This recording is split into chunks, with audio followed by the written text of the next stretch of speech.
আজকের দিনটা আমার কাছে খুবই স্পেশাল। না না, আজ শালুকের বা আমার কারোরই জন্মদিন নয়। তাহলে কেন স্পেশাল দিন বললাম, এটাই ভাবছো তো?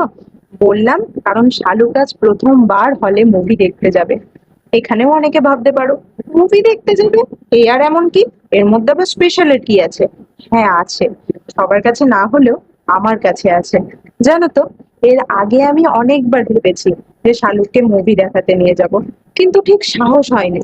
আমার মনে হয়েছে একটা মুভি প্রায় 2 ঘন্টার হয়, তো শালুক যেহেতু একদমই কানে শুনতে পায় না, তো অতক্ষণও চুপ করে বসে থাকবে কিনা বা ও বোর ফিল করবে কিনা, এগুলো ভেবে ভেবে আর নিয়ে যাওয়া হয়নি।